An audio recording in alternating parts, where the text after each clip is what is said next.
이것도 사람이 마음대로 할 수 없는 것이기 때문에 운명입니다. 사람이 어느 나라, 어느 민족으로 태어나는가, 어떤 집안에서 태어나는가, 이것도 운명입니다. 그리고 사람이 어떤 외모를 가지고 태어나는가, 남자로 태어나는가, 아니면 여자로 태어나는가, 이것도 다 사람이 어떻게 할 수가 없는 것이기 때문에 운명이라고 합니다. 그런데 우리 하나님의 백성들은 세상 사람들이 쓰는 운명이라는 말 대신에 쓰는 말이 있습니다. 그게 뭔가 하면 하나님의 뜻이다. 하나님의 뜻이다. 혹은 하나님의 섭니다. 하나님의 섭니다. 보통 이렇게 말을 합니다. 운명이 되었든 하나님의 섭리가 되었든 사람이 어떻게 해볼 수 없는 것, 이것을 보통 우리는 운명 혹은 하나님의 뜻이라고 합니다.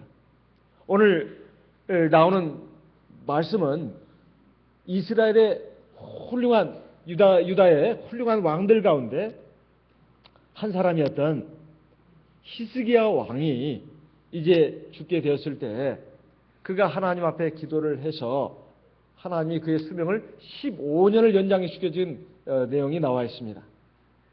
여기에 보게 되면 도대체 하나님의 뜻이 뭔가, 운명이라는 게 뭔가, 여기에 대해서 우리는 다시 한번 생각해보는 계기가 됩니다. 왜 그렇습니까? 여기 열왕기하 20장 1절부터 쭉 보게 되면 히스기야가 병들어서 죽게 되었다고 되어 있습니다. 이건 객관적인 상황입니다.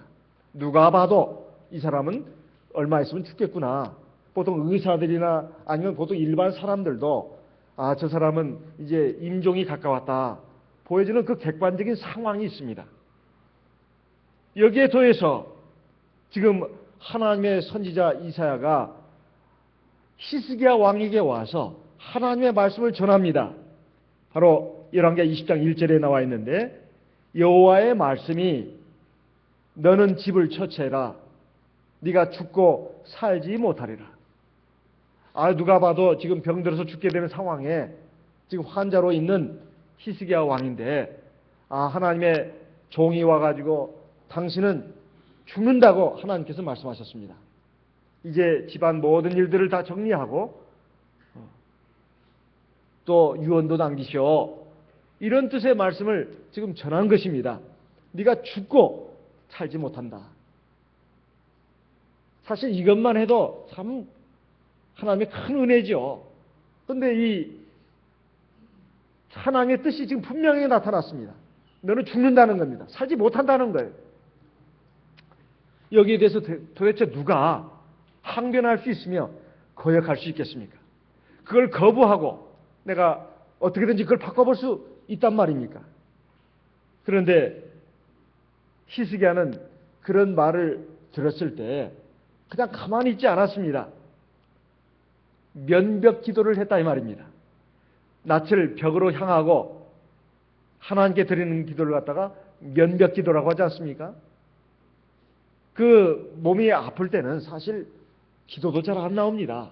더군다나 이제 사경을 헤매는 그런 중환자가 사실 기도할 어떤 힘이 나오겠습니까? 그리고 더군다나 이제는 모든 것이 끝났다고 하는데 거기에서 도대체 뭔 소망이 있으며 뭔 기대가 있겠습니까? 더군다나 하나님을 잘 경외하고 사랑하고 의지하면서 살아왔다고 하는 이 히스기야 왕이 하나님 앞에 마지막 듣는 말이 너는 죽는다. 이제 정리해라. 이랬을 때 정말 하나님에 대해서 무슨 기대가 있겠냐 이 말이에요. 신앙이라고 하는 것은 내가 살아있을 때,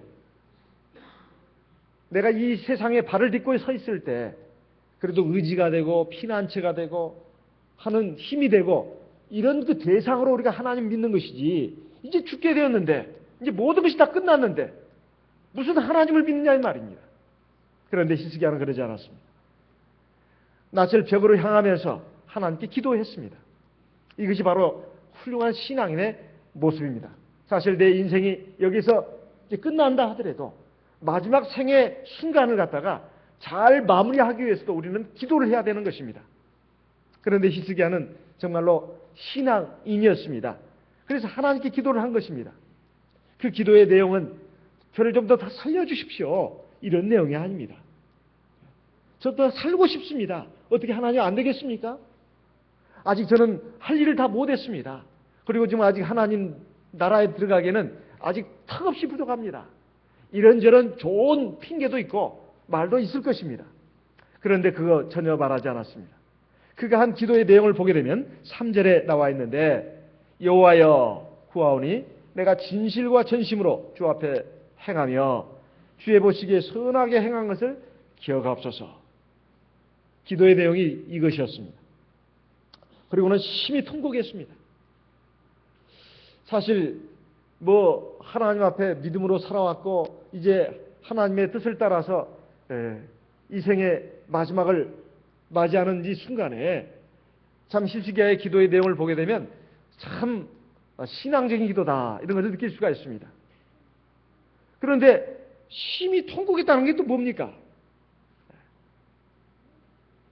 여기에 그 기도의 내용을 보게 되면 하나님, 이제 하나님이 뜻이라면 제가 죽어야지요. 이 세상 떠나야지요. 하지만 하나님, 이거 하나 꼭 기억해 주십시오. 제가 진실과 전심으로 주 앞에 행한 것, 그리고 주의 보시기에 선하게 행한 것을 기억하옵소서. 여기에 먼저 히스기야의 기도의 내용을 보게 되면 진심으로 행한 것을 기억해 달라고 지금 말하고 있습니다. 진실로 행한 것. 이건 영어 성경을 보게 되면 역시 같은 내용으로 되어 있습니다. 진실로 행한 것. 하나님 앞에서 진실로 행한 것. 근데 이게 중국어 성경을 보니까 완전한 마음으로 행한 것. 이걸 기억해 달라는 겁니다. 완전한 마음으로 행한 것. 사실 우리말 성경은 영어 성경과 중국어 성경을 놓고 번역을 했다고 합니다. 지금 우리가 쓰고 있는 성경이요. 그런데 사실 영어 성경이나 중국어 성경이나 사실 같은 내용입니다. 우리가 세상을 살면서 특히 믿음으로 산다 하면서 제일 중요한 게 뭔가? 진실하게 사는 겁니다. 그건 거짓이 없는 삶을 말하는 것이죠. 사실 우리가 왜 거짓을 하는가? 이것은 사람의 눈을 의식하기 때문에 그렇습니다. 눈에 보이지 않는 하나님을 우리가 믿고 의지하면서 산다면 사실 우리가 거짓되게 말하거나 행동할 필요가 없죠. 진실이라고 하는 것은 거짓 없이 참되게 사는 걸 말합니다. 이게 제일 중요한 것이죠. 아무리 좋은 일 많이 하고 착한 일 많이 하고 또 훌륭한 많은 업적을 남겼다 할지라도 거기에 거짓이 들어가 있다면 이건 아무것도 아닌 것이죠. 그 좋은 일, 착한 일, 훌륭한 일 이거 다 많이 했는데 이게 거짓이 들어있다 이 말이에요. 그건 아무것도 아닌 것입니다. 왜 아무것도 아닌가? 그것이 하나님 앞에서 하나님을 생각하면서 한 것이 아니기 때문에 사람의 눈을 의식하고 사람들의 칭찬과 인정에 목말라 가지고 한 것이기 때문에 그건 하나님의 아무 점수 하나 줄 수도 없다 이 말이에요. 1점이라도 주면 좋은데 1점도 안 준다는 겁니다. 빵점이다 이 말이에요. 이것이 얼마나 애석한 일이겠습니까? 그런데 히스기야는 하나님 앞에서 했다는 거예요. 진실하게 행할 수 있는 원동력이 뭔가, 그 배경이 뭔가, 그 뿌리가 뭔가 하나님 앞에서 하는 겁니다. 내가 주 앞에서 행했다는 겁니다. 주 앞에서 즉 믿음으로 하나님의 눈을 의식하면서 하나님의 공의로운 심판을 내다보면서 행하는 사람은 믿음으로 생각하게 돼 있고 믿음으로 마음먹게 돼 있고 믿음으로 말하고 행동하게 돼 있습니다. 사람이 뭐라고 해도 사람이 나를 어떻게 취급해도 상관이 없습니다. 그래서 히스기야는 정말 이스라엘의 성군 중에 3대 성군 중에 한 사람으로 일컬어질 만합니다. 자기는 진심으로 행했다는 것입니다. 또 전심으로 주 앞에 행했다고 말합니다. 이건 온 마음을 다해서 행했다는 것이죠. 온 마음을 다해서. 이것이 영어 성경이나 중국어 성경은 뭐라고 되어 있는가? 성실하게, 충실하게 행했다. 이렇게 되어 있습니다. 성실하게, 충실하게. 그러니까 대충 한 것이 아니라 아주 온 마음을 다해서, 최선을 다해서 하나님의 말씀을 행하고 지키려고 했다는 것입니다. 이것을 주님 알아봐 주시고 상을 주십시오. 이렇게 말하고 있는 것이 아니고 기억만 해 주십시오. 하나님 기억만 해 주십시오. 그리고 선하게 행한 것을 기억해 달라고 말하고 있습니다. 하나님 앞에서 진실하게 그리고 성실하게 제가 살았지만은 또 하나님 보시기에 제가 선하게 하려고 애를 썼습니다. 하나님은 불꽃 같은 안목으로 사람의 외모만 보시는 것이 아니라 겉 행동만 보시는 게 아니라 그 숨은 동기까지도 은밀한 내면의 동기까지도 다 살피시는 하나님이십니다. 그래서 그것을 생각하면서 하나님, 제가 하나님 앞에서 선하게 행한 것을 기억해 주십시오. 이렇게 하면서 심히 통곡했다. 이렇게 나옵니다. 왜 통곡을 했겠냐 이 말이에요. 사실 그 마음속에는 여러 가지 소원이 있습니다. 하나님, 제가 아직 세상을 떠나기에는 제가 여러 가지로 부족합니다. 그리고 지금 제가 해야 될 일이 있는데 어떻게 이렇게 떠날 수 있단 말입니까? 아마 이런 그 생각이 있었지만은 전능자 하나님 앞에서 어떻게 그것을 내놓을 수가 있어야 말이죠. 완전하신 하나님의 그 뜻 앞에서 어떻게 자기의 부족한 소원과 소망을 아뢰 수 있겠냔 말입니다. 그런데 그걸 다 말할 수가 없는 것이죠. 하나님은 우리 마음속의 말, 기도, 그리고 우리 겉으로 하는 말만 들으시는 게 아닙니다. 우리 속에 있는 그 깊은 내면의 소원까지도 다 살피신다 이 말이에요. 이 히스기야 왕이 지금 어떤 상황이 있는가?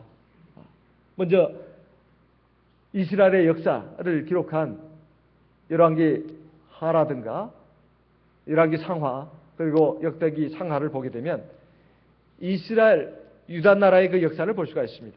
솔로몬 왕 이후에 이제 그의 아들이 칠칠치가 못했습니다. 하나님 앞에 겸손하지 못했고 신앙적이지 못했어요. 그 아들대에 가서 나라가 북쪽과 남쪽으로 나눠졌죠. 북쪽은 이스라엘, 남쪽은 유대 나라입니다. 그 유대 나라의 그 왕 중에 한 사람이었던 사람이 바로 히스기야입니다. 그의 아버지는 아하스라고 합니다. 아하스. 그 왜 아하스부터 좀 살펴봐야 되는가? 아버지 아하스도 역시 하나님을 잘 경외하는 사람이었지만은 인간적인 생각이 많이 있었습니다. 북쪽에 이스라엘 왕이 아람 나라 왕과 연합을 해가지고 자기 나라를 침공했어요. 그때 아버지 선대왕 아버지 아하스는 아수르에게 도움을 청했습니다. 아수르에게 도움을 청했어요. 우리를 좀 와서 도와주십시오. 그리고 북쪽에 이스라엘과 아람 그 군대 연합군을 좀 물려주십시오. 그랬더니 아수르 왕이 그 말에 따라가지고 와가지고 북쪽 이스라엘을 갖다가 공격을 하고 그리고 그걸 결국 멸망시키고야 말았습니다. 이것이 열왕기하 16장에 기록이 되어 있습니다. 열왕기하 16장에 보게 되면 5절에 이때 아람 왕 르신과 이스라엘 왕 르말레의 아들 베가가 예루살렘에 올라와 싸우려 하여 아하스를 에워쌌으나 이기지 못하니라. 그때 7절입니다. 아하스가 아수르 왕에게 사자를 보내서 말하기를 나는 왕의 신하입니다. 왕의 아들입니다. 이제 아람 왕 이스라엘 왕이 나를 공격하니 청컨대 여기 오셔서 나를 그 손에서 구원해 주십시오. 그러면서 하나님의 전에 왕궁의 곳곳에 있는 그 은금을 취해가지고 아수르 왕에게 보냈습니다. 그래서 아하스 왕이 이 아수르 왕에게 도움을 청해가지고 결국 살아나긴 했지만 정치적으로는 아수르 왕의 속국이 되고 말았어요. 그 아수르라는 나라는 오늘날의 시리아입니다. 시리아. 터키 밑에 시리아가 있습니다. 시리아 밑에 레바논이 있고 레바논 밑에 지금 이스라엘이 있죠. 아수르가 옛날에 상당한 강국이었습니다. 그런데 그의 아하스 왕의 아들 된 히스기야는 이제 아버지 뒤를 이어가지고 왕이 되면서 이 아수르의 그 영향력에서 벗어나려고 했습니다. 그래가지고 정치적으로는 아수르의 지금 속국의 상태에 있지만은 그 영향력에서 벗어나야 되겠다. 그리고 당시 이스라엘은 우상 숭배가 성행을 했습니다. 그래가지고 왕에 등극하자마자 그가 먼저 한 일이 종교 개혁입니다. 열왕기 18장에 나와 있습니다. 열왕기 18장 1절에 보면 이스라엘 왕 엘라의 아들 호세아 3년에 유다 왕 아하스의 아들 히스기야가 왕이 되니 2절 왕위에 올라갈 때 나이가 25세였습니다. 그래가지고 29년간을 왕으로서 유대 나라를 통치했다. 이렇게 나와 있습니다. 3절 이하에 보게 되면 열왕기 18장 3절 이하에 보게 되면 히스기야가 하나님 앞에 참으로 정직하게 행했다. 그래서 4절에 보면 여러 산당을 제하고 주상을 깨뜨리고 아세라 목상을 찍고 모세가 만들었던 노뱀을 이스라엘 사람들이 지금까지 신으로 알고 경배했는데 이것을 쳐부셨습니다. 5절에 보면 히스기야가 이스라엘 하나님 여호와를 의지하였는데 그의 전후 유다 여러 왕 중에 그만한 자가 없었다. 그러한 자가 없었다. 이렇게 되어 있습니다. 하나님께서 이 히스기야가 얼마나 훌륭한 신앙으로 하나님을 경외하고 또 자기에게 맡겨주신 하나님의 백성들을 올바른 신앙의 길로 인도했는가 하는 것을 지금 여기에 밝혀놓고 있습니다. 6절에 보면 제가 하나님께 연합해서 떠나지 아니하고 여호와께서 모세에게 명하신 계명을 지켰다. 이렇게 되어 있습니다. 7절에 보면 여호와께서 저와 함께 하심에 제가 어디로 가든지 형통하였다. 이렇게 되어 있어요. 제가 아수르 왕을 배척하고 섬기지 아니했다. 그러니까 종교적으로 신앙적으로는 자기뿐만 아니라 자기 백성들을 바로 세우는데 전심을 다했습니다. 그리고 정치적으로는 이방 민족, 아수르 민족의 지배에서 벗어나려고 했다 이 말이에요. 배척을 했어요.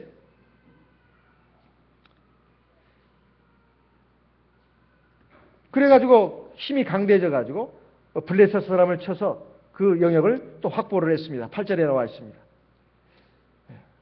9절에 보니까 이제 그 아수르 왕이 유대 나라의 히스기야 왕이 아수르 왕의 집에서 벗어나려는 모습을 보고 침공을 해 들어왔습니다. 침공을 해 들어왔어요. 그 내용이 바로 9절 이하에 나와 있습니다. 그래서 여기 이 첫 번째 이 아수르 왕의 침공에 대해서 이 히스기야 왕이 두려움을 느꼈습니다. 여기에는 나오지 않습니다. 여기에 지금 열왕기사에는 나오지 않는데 이사야 30장, 이사야 31장에 보게 되면 하나님께서 선지자 이사야를 통해 가지고 애굽 나라를 의지하지 마라 이런 말씀이 나옵니다. 왜냐하면 이 히스기야는 인간적인 생각이 또 발동을 했어요. 아무리 하나님을 믿고 의지한다고 하지만은 우리 힘만 가지고는 안 된다. 그래가지고 남쪽에 이집트에 사람을 보내가지고 우리를 좀 도와주십시오. 우리가 연합합시다. 근데 하나님은 애굽을 절대로 의지하지 말라고 돼 있다 이 말이에요. 하셨다 이 말이에요. 그런데 거기와 동맹을 맺었습니다.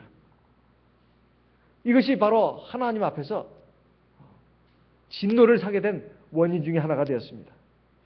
이사야 31장 1절로 3절 말씀을 보겠습니다. 이사야 30장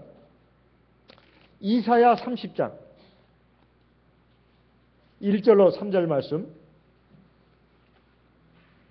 여호와께서 가라사대 화 있을진저 패역한 자식들이여 그들이 계교를 베푸나 나로 말미암아 하지 아니하며 맹약을 맺으나 나의 신으로 말미암아 하지 아니하였음이로다. 그들이 바로의 세력 안에서 스스로 강하려 하며 애굽의 그늘에 피하여 애굽으로 내려갔으나 나의 입에 묻지 아니하였으니 죄의 죄를 다하도다.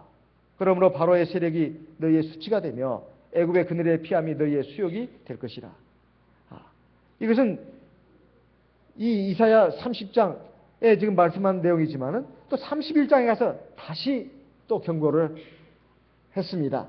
이사야 31장 1절 도움을 구하러 애굽으로 내려가는 자들은 화 있을진저 그들은 말을 의뢰하며 병거의 많음과 마병의 힘이 강함을 의지하고 이스라엘의 거룩하신 자를 앙모치 아니하며 여호와를 구하지 아니하거니와 2절 여호와께서도 지혜로우신 즉 재앙을 내리실 것이라 그 말을 변치 아니하시고 일어나사 악행하는 자의 집을 치시며 행악을 돕는 자를 치시리니 3절 애굽은 사람이요 신이 아니며 그 말들은 육체요 영이 아니라 여호와께서 그 손을 드시면 돕는 자도 넘어지며 도움을 받는 자도 엎드러져서 다 함께 멸망하리라. 이것은 사실 히스기야 왕 시대에 하나님께서 선지자 이사야를 통해서 히스기야 왕과 이스라엘 백성들에게 명하신 내용입니다. 그걸 통해서 오늘의 우리에게도 주신 말씀입니다. 애굽 나라를 의지하지 마라. 즉 세상적인 것들을 의지하지 말라는 거예요. 전심으로 살아계신 하나님을 믿고 의지하고 그 능력을 의지하라는 뜻입니다. 그런데 히스기야가 믿음이 약해졌어요. 마음이 약해졌습니다. 그래서 애굽 나라와 화친을 맺었어요. 그러니까 아마 첫 번째 침공이 들어왔고 또 두 번째 침공이 들어왔는데 그것이 바로 열왕기 18장 13절 이하에 나와 있습니다. 이제 이스라엘 유대 나라 전 국토를 이스라엘을 다 멸망시키고 유대 나라에까지 침공에 들어와서 예루살렘 성을 지은 전역을 갖다가 지금 다 초토화시켰다 이 말이에요. 그리고 지금 예루살렘 성만 지금 포위가 된 상태입니다. 지금 엄청난 그 대군이 에워싼 것이 바로 19장에 나와 있습니다. 18장에서부터 19장에 아수르 군대가 이스라엘을 포위해가지고 유대 나라를 포위해서 지금 유대 나라 가운데서도 거의 전역을 지배를 하고 그리고 마지막 남은 예루살렘 성을 포위를 하고 지금 멸시하는 말을 던지고 있는 내용이 나옵니다. 그런데 열왕기하 19장 36절에 보게 되면 35절에 보게 되면 이 밤에 여호와의 사자가 나와서 아수르 진에서 군사 18만 5천을 친지라 아침에 일찍 일어나 보니 다 송장이 되었다. 하나님께서 천사를 보내가지고 아수르 군대 18만 5천 명을 갖다가 깡그리 다 죽였다 이 말이에요. 그런데 열왕기하 20장에 나오는 말씀은 그때 히스기야 왕이 병들어 죽게 되면 이렇게 그때라고 나옵니다. 이것은 시간상에 지금 그것을 좀 우리가 좀 정확하게 좀 생각해 볼 필요가 있어요. 아니 아수르 군대가 다 지금 물러가고 죽고 나서 히스기야 왕이 병들었다는 말인가? 그게 아닙니다. 지금 사실 열왕기하 20장에 오늘 우리가 읽은 본문의 말씀은 바로 열왕기하 19장, 18장에 있는 그 중간에 일어난 일이다 이 말이에요. 그것을 좀 더 구체화시켜가지고 지금 말한 내용입니다. 아수르 왕 사네립이 18만 5천 명이라는 대군을 이끌고 지금 유대 나라를 거의 다 점령을 했습니다. 그리고 마지막 남은 예루살렘 성을 포기하고 지금 침탈하는 그 상황에서 일어난 일이다 이 말이에요. 그 상황에서.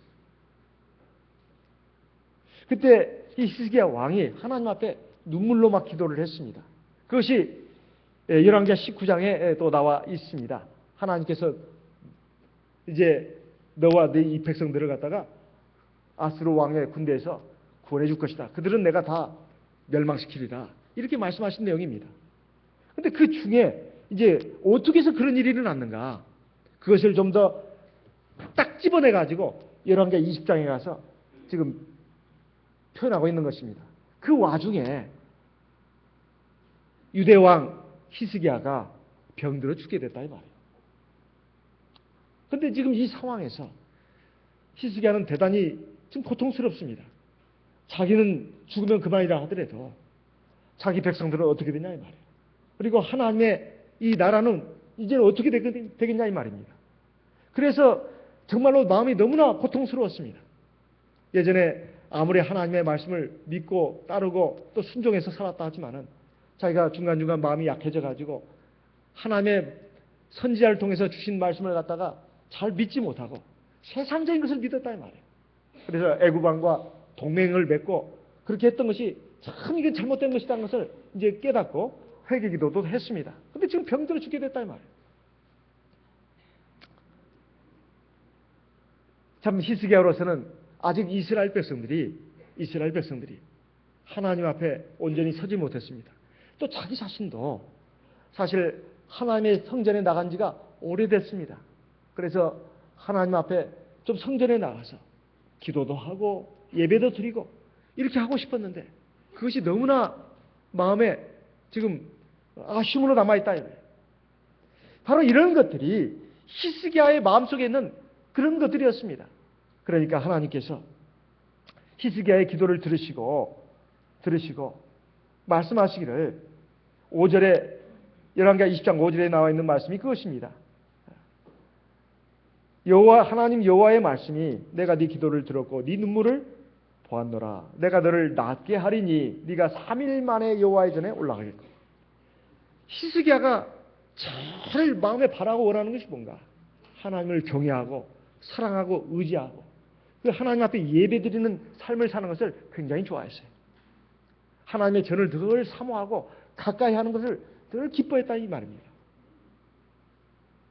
그 소원을 하나님께서 아시고 네가 3일 만에 여호와의 전에 올라갈 것이다. 이렇게 말한 것입니다. 두 번째는 6절에 내가 네 날을 15년을 더할 것이며 내가 너와 이 성을 아수르 왕의 손에서 구원하고 내가 나를 위하고 또 내 종 다윗을 위함으로 이 성을 보호하리라. 히스기야 왕에게 있어서 또 하나의 소망이 있었다면 자기 백성들을 구원하는 것입니다. 아수르 왕의 공격, 침략으로부터 자기 백성들의 생명을 보존하는 것이다 이 말이에요. 이것이 히스기야 왕의 소원이었습니다. 우리가 하나님 앞에 믿음으로 산다고 하면서 종종 우리는 여러 가지 많은 것들에 대해서 착오를 범하는 경우가 많습니다. 이게 하나님의 뜻이다. 저게 하나님의 뜻이다. 그리고 그것을 좋은 뜻으로 해석을 하는 것이 아니라 나쁜 뜻으로 잘못된 방향으로 해석한다 이 말이에요. 그리고 쉽게 포기하고 체념을 합니다. 그래서는 안 된다는 것입니다. 보통 우리가 살다 보면 더 살아서 뭐하나, 더 살아서 뭐하나, 차라리 죽는 게 낫지. 이것은 굉장히 소극적인 생각입니다. 그러면 지금까지 살아온 것이 뭡니까? 대체 뭘 위해서 살아왔나 이 말이에요. 우리는 생의 의미, 목적에 대해서 좀 생각해 볼 필요가 있어요. 하나님께서 나를 이 세상에 내모신 목적, 그리고 지금까지 살게 하신 목적, 그것은 첫 번째, 나를 하나님의 백성으로 만드는 겁니다. 내 입장에서 본다면 내가 하나님 앞에 구원받는 거예요. 하나님의 입장에서 본다면 자기 백성으로 삼는 것이고 자기 자녀로 삼는 것입니다. 이게 첫 번째 목적입니다. 두 번째, 나만 구원받는 것이 아니라 나를 통해서 하나님의 영광 나타내고 하나님의 살아계신 나타내고 하나님의 능력 나타내고 하나님의 은혜와 진리를 나타내서 다른 사람들도 구원받게 하는 것이다 이 말이에요. 그것이 내 가정이고 우리 교회고 또 내가 몸담고 있는 내 직장이고 내 삶의 터전입니다. 그걸 통해서 하나님께서는 하나님의 구원받는 백성들이 많아지기를 바라시는 것입니다. 그걸 위해서 우리를 지금 살게 하시는 겁니다. 그런데 나에게 그냥 내가 하나님의 구원을 받고 그래서 하나님의 자녀가 되면 끝이다. 그게 아닙니다. 하나님의 자녀다운 자녀, 하나님의 백성다운 백성이 되려면 시간이 필요합니다. 삶의 과정이 필요하다 이 말이에요. 그래서 나를 살려주시는 겁니다. 어린아이가 태어나면 사람이 어린아이로 태어나면 바로 사람다운 사람이 됩니까? 그건 아니지 않습니까? 상당한 시간이 걸리잖아요. 영적인 생명도 마찬가지입니다. 우리가 주 예수를 믿고 물과 성령으로 거듭났다 할지라도 그건 이제 거듭난 인생입니다. 중생한 인생이다 이 말이에요. 하나님의 기뻐하시는 온전한 자녀로 장성한 분량으로 사람으로 자라는 데 있어서는 많은 과정이 필요합니다. 그래서 우리를 살려주시는 거예요. 그런데 우리가 생을 살다 보면 어렵고 힘든 일이 있을 때 더 살고 싶지 않다. 죽고 싶다. 이런 말을 합니다. 저는 그분에게 꼭 하고 싶은 말이 있어요. 당신은 지금 하나님 앞에 설 준비가 됐냐고. 준비가 되어 있습니까? 준비가 되어 있다면 그런 말 해도 괜찮습니다. 나는 지금 하나님 앞에 심판대 앞에 설 준비가 다 끝났다고. 준비 끝, 완료. 그러면 괜찮습니다. 그리고 두 번째, 내가 하나님 앞에서 나에게 이 귀한 한 번밖에 없는 생애를 주셨는데 내가 하나님 앞에서 해야 할 일을 했냐 이 말입니다. 다 했습니다. 그러면 그 다 끝입니다. 그러면 됐습니다. 근데 과연 그럴 사람이 있을까요? 근데 보통 세상 사람들은 살고 싶어서 안달입니다. 죽기를 싫어한다 이 말이에요. 왜? 죽음이 두려워요. 죽은 뒤에 뭐가 있는지를 모르니까. 그리고 이 세상에 그리고 아무리 힘들다 해도 좋은 것이 얼마나 많냐 이 말이에요. 맛있는 것도 많고 재미난 일도 많고 즐거운 일이 너무 많습니다. 그래서 죽고 싶지 않다는 거예요. 그런데 그럴까요? 우리가 살아보면 음식도 말입니다. 하루 3끼 먹는 것도 어쩔 때는 귀찮다고 느껴질 때가 있어요. 점심 때 고기 참 잘 먹었습니다. 저녁 때 고기 먹으면 못 먹습니다. 질려서 못 먹어요. 그리고 좋은 경치도 한두 번입니다. 좋은 경치도 한두 번이에요. 우리가 때에 따라서 주말에 어디 좋은 데 구경 갑니다. 그러면 좋은 경치 보고 있으면 아이고 내가 이거 평생 여기서 살아야 되겠다 그런 마음 생기던가요? 간혹 저는 TV에서 우연히 저기 산에 들어가서 시골에 들어가서 농사도 짓고 그 다음에 좋은 경치 보면서 사는 분들을 봅니다. 참 부럽다는 생각도 들어요. 저렇게 살면 얼마나 행복할까. 그래서 이제 피서철에 언제 한번 시골에 또는 산속에 가서 이렇게 하루 들이다 보면 심심해서 못 살겠어요. 저는 진짜요. 심심해서 못 살겠어요. 그래서 책이라도 봐야 되고 뭐 성경이라도 봐야 합니다. 저는 정말 심심해요. 사람이 그리워요. 사람이 그래요. 사람이 신물 났는데 그때는 또 사람이 그리워지더라 이 말이에요. 우리 형제도 보고 싶고 친구도 보고 싶고 사람 없는 것은 근데 어떤 분은 보니까 가정도 있는 분입니다. 그런데 부인도 있고 아이들도 있는데 자기는 산이 좋다는 거예요. 혼자 들어가서 지금 뭐 10몇 년간 사는 분이 있더라고요. TV에서 보면 혼자 사는 인생에서 나오더라고요. 하나도 안 부럽더라고요. 저는 그게. 하나도 안 부러워요. 저게 사람 사는 건가? 원래 사람은 인간이라고 합니다. 사람 인자에다가 사이가 한자죠. 사람과 사람 사이에 있는 것이 사람이라는 거예요. 사람은 절대 혼자가 아니라는 것에서 사람 인자도 짝대기 하나만 있는 게 아닙니다. 거기서 또 짝대기 하나 나와요. 사람 인자가 짝대기 2개로 이어지는 거 아닙니까? 혼자서는 사는 게 사람이 아니라는 거죠. 반드시 둘 이상은 있어야 된다는 게 사람이라는 게 아니겠습니까? 또 사람과 사람 사이에서 사람이라는 게 아니겠어요? 그래서 뭐 재미난 일, 맛있는 음식 또는 혼자 속편하게 산다. 그거 다 헛소리입니다. 헛소리예요. 재미난 거 아무리 본다 하더라도 그 얼마 보면 실증이 나서 그냥 신물이 납니다. 좋은 경치도. 그리고 좋은 음식도 마찬가지예요. 좀 먹다 보면 배가 불러서 배가 아파서 못 먹어요. 그 음식 저녁 때 또 먹을 수 있냐? 못 먹습니다. 그래서 좋은 것, 좋은 음식, 재미난 일 이것이 우리 인생을 행복하게 해주고 만족시키는 게 아니에요. 또 다른 갈증이 일어납니다. 마치 바닷물 마시는 것 같아요. 바닷물을 아무리 퍼마셔보세요. 갈증만 나죠. 그러다가 목말라 죽습니다. 세상 사람들이 추구하는 인생이라고 하는 것은 바로 그런 인생입니다. 그것이 진정한 기쁨이 되겠냐 이 말이에요. 그리고 진정한 만족이 되며 보람이 되겠냐 이 말입니다. 먹고 마시고 즐기고 재미난 데 구경 가고 그것이 인생의 행복이 될 수는 없습니다. 그러면 인생의 참다운 행복은 뭡니까? 하나님과 연결돼야 돼요. 하나님과 연결. 에덴 동산에서 인간은 정말 행복했습니다.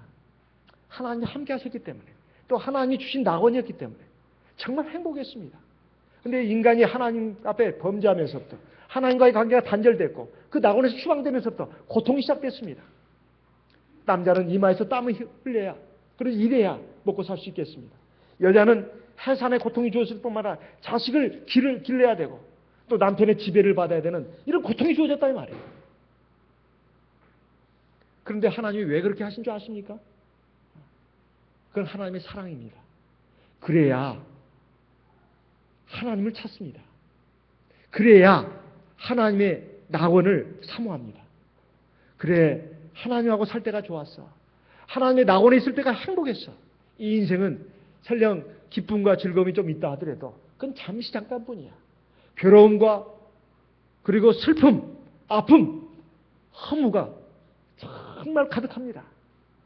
그렇게 해서 끝나는 것이 우리 인생이다 이 말이에요. 아둥바둥 해봐야 결국 죽는다 이 말입니다. 별에서 온 그대는 모르겠어요. 그 사람은 100년, 1000만 년 사는가 몰라도 그래서 인간의 마음속에 있는 어떤 그 소원을 갖다가 그 형상화해 놓은 것이죠. 우리는 별에서 온 그대가 아닙니다. 흙으로 만들어진 존재다 이 말이에요. 하나님의 피조물입니다. 하나님 우리에게 생명을 주셨기 때문에 우리가 살고 있는 것입니다. 우리 유한한 생명을 가진 그러한 존재다 이 말이에요. 그러나 영원한 생명을 가진 그 전능자 하나님과 연결돼야만 우리가 영원히 살 수 있을 뿐만 아니라 영원한 행복과 기쁨과 만족을 누리면서 살 수가 있는 겁니다. 그래서 첫째는 하나님과 연결돼야 하는 것이에요. 두 번째는 하나님의 뜻을 따라 사는 인생이 되어야 합니다. 그래야 만족이 있어요. 기쁨이 있는 것입니다. 우리가 그런 것을 우리는 히스기야를 통해서 알 수가 있습니다. 히스기야는 지금 임종에 다다라서 하나님 앞에 그런 기도를 드렸지만 사실 마음속에는 더 살아야 되겠다, 살고 싶은 마음이 있었던 것입니다. 우리는 어떻습니까? 자, 나는 더 살고 싶다. 아니, 그냥 난 다 살았어. 그렇게 생각할 수 있을까요? 사실 사람의 생명이라고 하는 것은 자기 마음대로 하는 것이 아닙니다. 어느 신문의 문화면에서 이런 것을 보았습니다. 어느 95세 노인의 숙이라 해가지고 참 제가 굉장히 감동을 받았어요. 한번 제가 짧은 것이니까 한번 읽어드리겠습니다. 어느 95세 노인이 숙이를 썼어요. 그래서 신문에 나왔습니다. 나는 젊었을 때 정말 열심히 일했습니다. 그 결과 나는 실력을 인정받았고 존경을 받았습니다. 그 덕에 65세 때 당당한 은퇴를 할 수 있었습니다. 그런 내가 30년이 지난 후인 95세 생일 때 얼마나 후회의 눈물을 흘렸는지 모릅니다. 내 65년의 생애는 자랑스럽고 떳떳했습니다. 하지만 이후 30년의 삶은 부끄럽고 후회되고 비통한 삶이었습니다. 나는 퇴직 후에 이제 다 살았다. 남은 인생은 그저 덤이다. 이런 생각으로 그저 고통 없이 죽기만을 기다렸습니다. 30년의 시간은 지금 내 나이 95세로 보면 3분의 1에 해당하는 기나긴 시간입니다. 만일 내가 퇴직할 때 앞으로 30년을 더 살 수 있다고 생각했다면 난 정말 그렇게 살지는 않았을 것입니다. 그때 나 스스로가 늙었다고 뭔가를 시작하기에는 늦었다고 생각했던 것이 큰 잘못이었습니다. 나는 지금 95살이지만 정신이 또렷합니다. 앞으로 10년, 20년을 더 살지 모릅니다. 이제 나는 하고 싶었던 어학 공부를 시작하려 합니다. 그 이유는 단 한 가지. 10년 후 맞이하게 될 105번째 생일날 95살 때 왜 아무것도 시작하지 않았는지 후회하지 않기 위해서입니다. 이 기사를 보고 제가 깜짝 놀랐습니다. 깜짝 놀랐어요. 지금 95세 노인이 자기 65세에 퇴직할 때 이제 나는 인생 다 살았다. 이제 죽을 날만 기다렸다는 거예요. 시간도 그냥 적당 보내면서 그냥 하는 일도 없이 보냈다는 거예요. 그런데 그러고 나서 30년이 지났다는 거예요. 지금 95세가 됐다는 거예요. 그래가지고 얼마나 자기가 땅을 치고 후회했는지 모른다는 거예요. 95년이라는 세월은 인생 95년간에 그 30년간 헛되이 보냈다는 것이죠. 인생의 3분의 1에 해당되는 시간이라는 거예요. 근데 지금 자기는 후회만 하고 있지 않겠다는 거예요. 95세인데요. 95세면 다 산 거 아닌가요? 거의? 그런데 자기는 이제 어학 공부를 시작했다는 거예요. 왜?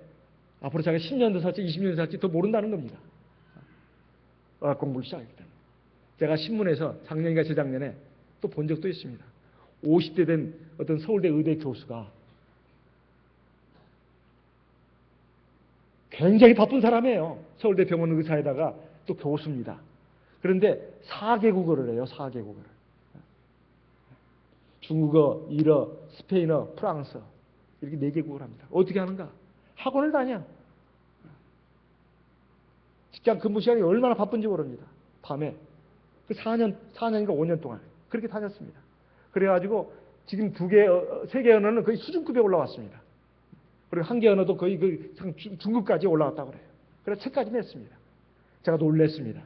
지금 그분이 60대 지금 초반입니다. 50대 중반에 시작해가지고 막 열심히 공부를 해가지고 지금 60대 지금 초반까지 왔는데 지금도 학원 다니고 있다는 거예요. 지금도 막 운동을 하고 있고 몸짱을 자랑하고 있습니다. 네. 막 이렇게 가슴도 나오고요. 여자같이. 그리고 배는 식스팩이 생겼습니다. 그걸 막 그냥 사진을 해가지고 이렇게 인터넷 사진에 올렸더라고요. 놀랬습니다. 저는 그걸 보면서 참 많은 것을 생각했어요. 그렇구나. 인생이라고 하는 것은 참 그 귀한 시간들이다. 꼭 50대가 돼서 저럴 필요는 없는 것입니다. 20대부터 그렇게 한다면 얼마나 좋겠습니까? 70, 80대도 늦지 않았습니다. 설령 내일 지구가 멸망하는 한이 있더라도 오늘 나는 한 그루의 사과나무를 심겠다. 이것은 우리에게 뭘 가르쳐 주는 것입니까? 내가 살아있는 시간은 정말 귀한 시간이라는 거예요. 그걸 헛되이 보내서는 안 된다는 것입니다. 첫째, 우리가 하나님 앞에서 내 신앙을 바로 세우는데 첫 번째 목표를 둬야 합니다. 이게 제일 중요한 거예요. 두 번째, 하나님 앞에서 온전한 사람이 되는 것. 여기에 힘을 기울여야 합니다. 세 번째, 하나님이 기뻐하시는 일을 해야 된다 이 말이에요. 기뻐하시는 일. 먹고 자고 싸고 즐기고 이런 것으로 인생을 보내서는 안 된다는 겁니다. 이건 누구나 하는 것입니다. 이건 짐승도 해요. 안 가르쳐줘도. 먹고 마시고 자고 싸고 이거 다 짐승들도 하는 짓이다 이 말이에요. 그것이 의미가 없다는 게 아닙니다. 의미가 있습니다. 하나님이 주신 복이죠. 그런 것만 가지고 인생을 다 보내서는 안 된다는 거예요. 거창한 먼 일을 우리에게 요구하는 게 아닙니다. 하나님이 기뻐하신 일은 많이 있습니다. 내가 하루에 한 가지 이상의 선은 행하겠다. 그리고 내가 하나님 앞에서 매일매일 기도하고 말씀, 이건 내 영혼을 위해서, 내 속사람을 위해서, 성장을 위해서 반드시 해야 될 일입니다. 우리가 안식일을 지키는 것은 이건 하루에 두 쪽이라도 해야 된다 이 말이에요. 왜? 세상 끝날까지 안식일이 계속된다고 했으니까. 세상 끝날 대환란이 안식일이 일어나지 않도록, 겨울에 일어나지 않도록 기도해라. 주님께서 말씀하지 않았습니까? 내 신앙을 바로 세우고 내 속사람을 하나님의 백성답게 자녀답게 완성시켜 나가는데 우리는 전심전력을 기울여야 합니다. 세 번째, 하나님 앞에서 의미 있고 값어치 있는 선한 일을 해야 된다 이 말이에요. 그것은 엄청난 일이 아닙니다. 내가 가족에게 따뜻한 말 한마디 그리고 사랑으로 보살피고 돌보는 것, 이것도 큰 사랑입니다. 교회 안에서 우리 형제들 만났을 때 따뜻한 사랑의 미소를 담은 얼굴로 인사하는 것, 이것도 큰 사랑이다 이 말이에요. 손잡아주고. 그리고 내 직장에서 내가 이기적인 어떤 행동으로 나올 수 있었는데 내가 또 양보하고 희생하는 것, 이것도 큰 선행이다 이 말입니다. 그리고 위로해주고 격려해주고 내가 남들을 위해서 더 봉사해주는 것, 이것도 큰 선행이다 이 말이에요. 꼭 돈을 많이 들여야만 되는 것이 아닙니다. 내 마음으로, 내 정성으로 얼마든지 할 수 있는 것이다 이 말이에요. 이런 일들을 우리가 해야 되겠습니다. 그랬을 때 사실 의미 있고 값어치 있는 인생이 되는 것입니다. 하나님은 그걸 보시고 히스기야의 생명을 15년이나 더 늘려주셨습니다. 그건 뭘 보고 그렇게 했을까요? 첫째는 기도입니다. 열왕기하 20장에 히스기야가 만약에 나는 이제 끝났어. 난 다 살았어. 내 실제로 병들어 죽게 돼 있는데 누가 봐도 죽게 된 겁니다. 그리고 하나님이 자기 종 이사야를 통해서 지금 말씀하셨습니다. 너는 죽는다. 집안 정리해라. 유언 남겨라. 너는 더 살지 못한다. 그건 끝난 거 아닙니까? 그런데도 히스기야는 낯을 벽으로 향하고 하나님 앞에 전심으로 기도했습니다. 믿음으로 기도했던 것입니다. 그리고 통곡을 했다 이 말이에요. 그런데 하나님은 이제 그 말을 전하고 예루살렘 왕궁들을 지나가는 바람같이 지나가는 히스기야를 세웠습니다. 스탑! 멈춰! 너는 다시 발걸음을 돌이켜서 내 종 히스기야에게 가서 내 말을 전해라. 내가 네 기도를 들었고 네 눈물을 보았노라. 하나님은 우리 기도하는 소리만 듣는 것이 아닙니다. 우리의 모습도 보신다는 거예요. 거기에 하나님이 계셨습니까? 없었지요. 우리 육안으로 보면, 인간의 눈으로 보면 지금 히스기야와 하나님의 말씀을 전하는 이사야만 있을 뿐입니다. 그런데 그 자리에 하나님 계셨냐 이 말이에요. 네, 하나님이 계셨습니다. 또 히스기야가 낯을 벽으로 향하고 면목 기도를 할 때 하나님 그 계셨습니까? 히스기야야, 너 기도 잘하고 있다. 그래. 그렇게 기도하고 박수 치면서 지금 하나님 무슨 말씀 하셨습니까? 거기에 하나님은 우리 눈에는 안 보였습니다. 근데 하나님 다 보셨다 이 말이에요. 들었다 이 말입니다. 우리가 기도할 때 믿음으로 기도하는 게 굉장히 중요합니다. 하나님 들으신다는 거예요. 그리고 우리가 기도하는 모습도 보십니다. 어찌 기도하는 소리와 모습만 보시겠습니까? 우리가 예배드리는 이 모습도 보십니다. 우리 마음도 보신다 이 말이에요. 그리고 우리 살아가는 모습도 다 보고 계십니다. 우리 하나님 눈앞에 다 있다 이 말이에요. 우리 인생이. 내가 네 눈물까지 보았다. 이 기도가 우리에게 있어야 합니다. 그런데 내가 네 날을 15년을 다할 것이다. 6절에 나와 있습니다. 그러면 앞에 하나님의 말씀이 하나님의 뜻입니까? 지금 뒤에 몇 분 후에 몇 시간 후에 일어난 일이 하나님의 뜻입니까? 히스기야의 지금 생명의 지금 이제 끝났다고 아까 말씀하셨는데 왜 15년을 또 더 해주냐는 말이에요. 대체 하나님의 뜻이 뭐냐 이 말입니다. 사실 뭐가 하나님의 뜻인가 여기에 대해서 우리가 좀 생각해 볼 필요가 있어요. 사실 하나님의 뜻이라고 하는 것은 우리가 이것이 하나님의 뜻이다 그렇게 해서 포기하면 기도도 않고 만약에 히스기야가 그랬다면 그게 하나님의 뜻입니다. 죽는 거. 왜? 체념하고 포기하고 그리고 하나님에 대해서 원망하고 하나님에 대한 기대를 접어버리고 나 죽습니다. 그래 죽어라. 하나님의 뜻입니다. 하나님 그렇지만 저 더 살고 싶습니다. 아직 하나님 앞에 제가 완성이 안 됐습니다. 준비가 안 됐습니다. 그리고 하나님 앞에 내가 하나님 앞에서 하나님의 일을 해야 되는데 다 못했습니다. 이건 그렇게 해달라고 하는 게 아닙니다. 하나님 앞에 지금 자기의 마음으로 지금 마음을 하나님 보신 것이죠. 그러니까 하나님이 살려주신 겁니다. 기회를 주신 것이다 이 말이에요. 우리가 하나님 앞에서 사는 모습도 마찬가지입니다. 우리가 어떤 마음으로 어떤 자세로 인생을 대하는가 인생을 사는가에 따라서 하나님도 거기에 역사하십니다.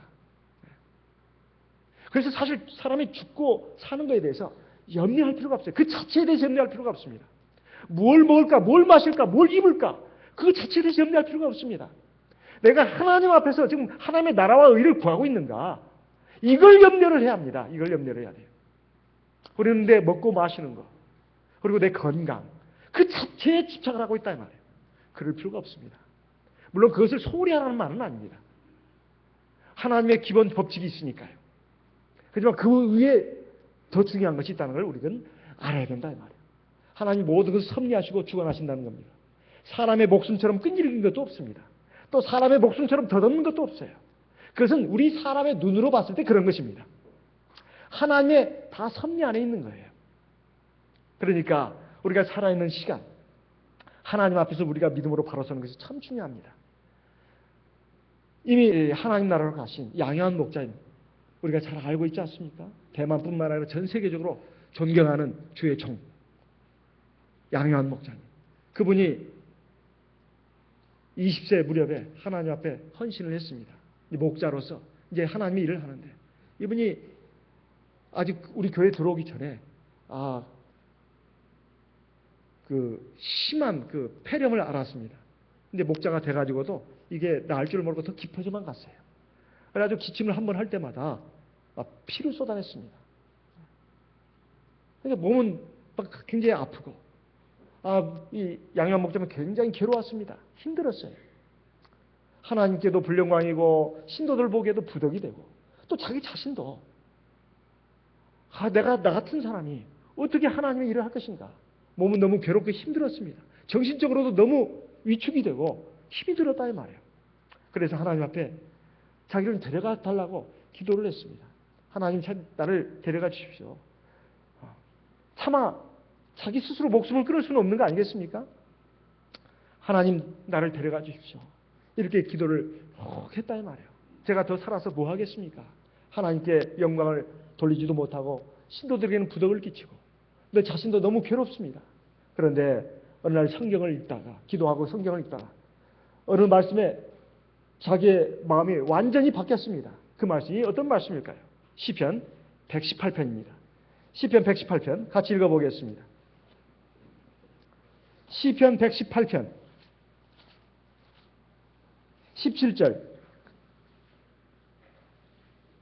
16절 17절 같이 읽어보겠습니다.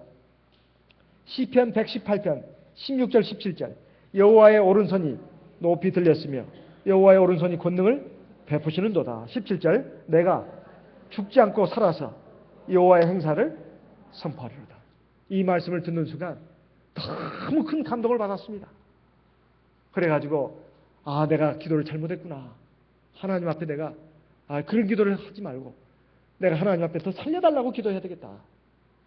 그래서 하나님 앞에 하나님 저에게 저를 더 살게 해주십시오. 저에게 건강을 주시고 살려주십시오. 하나님께 그런 기도를 막 하기 시작했습니다. 그랬더니 하나님께서 그의 병을 차츰차츰 낫게 해주셨습니다. 그래가지고 이제 건강을 거의 다 회복을 했습니다. 그래가지고 그 20대에 하나님 앞에 그렇게 기도했던 기도하셨던 분이 얼마를 더 사셨느냐? 85세까지 사셨습니다. 20대에 끝났을 인생이 85세까지 연장이 됐다 이 말이에요. 히스기야 왕보다 더 합니다. 히스기야 왕은 15년 더 받았다면 그 당시에는 폐렴으로 많은 분들이 죽었습니다. 그런데 하나님께서 그에게 수명을 그렇게 많이 50년 이상을 주셨다 이 말이에요. 그래 85세까지 많은 일을 하셨습니다. 진짜로 많은 일을 하셨어요. 하나님의 많은 영광을 나타내고 많은 성도들에게 은혜와 덕을 끼쳤습니다. 그리고 하나님 나라로 가셨습니다.